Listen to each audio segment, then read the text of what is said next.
เช้านี้ที่สกลนครยายบัวพันธ์จะมาอย่างเนี่ยมาเลาะเบิ่งหน้าจ้ะเบิ่งเข่าเราเบิ่งเข้า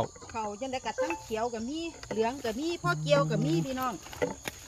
มันเลยบอกมือบ่ถึกพี่น้องนี่เข้าทุกบ่เสมอเขาสิเกียวมือไหนล่ะบ้องเขียวก็มีนี่บ้องซี่กรูเกเดนี่ก็มีพี่น้องนี่ตัวมันขี้ร้ายนี่กำลังซี่อยู่นี่ตัวซุกก็มีพี่น้องเอ้ยกูรูเกเดตัวซุกกับซุกตัวมันงามฮะตัวขี้ร้ายนี่ยังซี่อยู่คันมันเกี่ยวตอนนี้ก็คือสิบ่ได้เข้า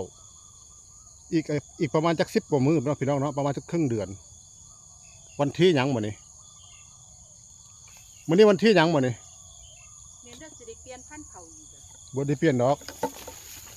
ถ้ามันออกเสมอมันก็สุกมื้อนี้วันที่หยังที่1บ่วันที่วันที่15วันรวยได้มื้อนี้วันที่15บ่เฮาจะเกี่ยวบ่เหลือแต่เจ้าแล้ววันที่15เดือนหน้าอีก15มื้อเนาะมื้อเฮามาเบิ่งมื้อหยังก็บ่แตกต่างปานใดเด้อีก15มื้อจะมาซ่อมเมืองใหม่เนาะเงินแนวใดมึงสิไปถามเจ้าอันรถไปก่อนถาม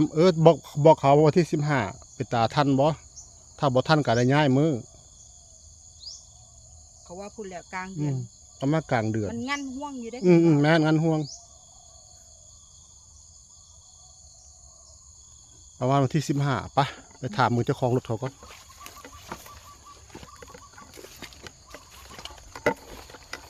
ที่15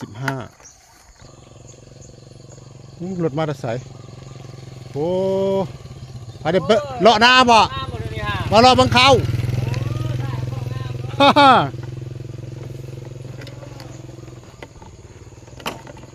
เลาะบังเขาไปขึ้น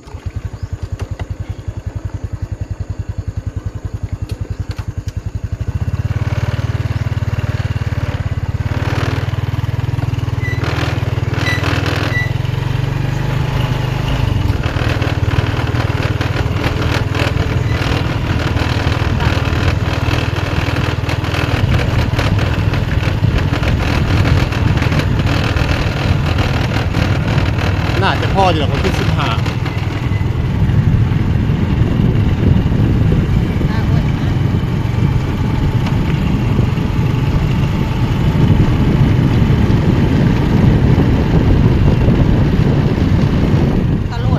น่าจะแม่ของเขารถ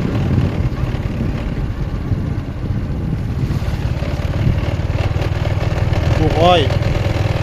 ปลูกมันแล้วดิผู้ของเขาบอกรถอยู่ในพู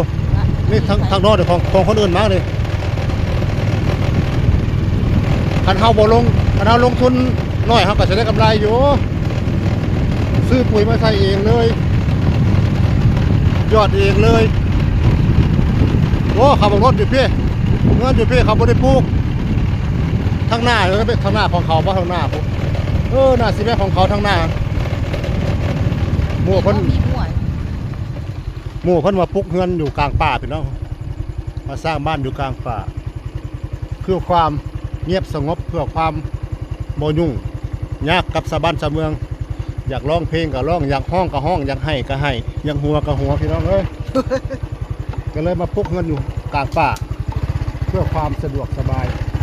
อันนี้ก็ยังเป็นป่าทางเรือโบราณพี่น้องเนี่ยเรือไม่เยอะแล้วนี่ป่าเนี่ยที่ไม่นานนะนี่น่าจะหมดนะนี่ป่าเป็นป่าเล็กป่าใหม่พี่น้องเอ้ย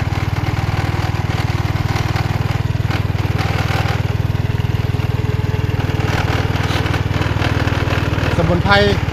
ตัวที่เขาอยากใส่เนี่ยอาจจะบ่ค่อยมีพี่น้องก็ได้เข้าเบิ่งเพื่อเนาะ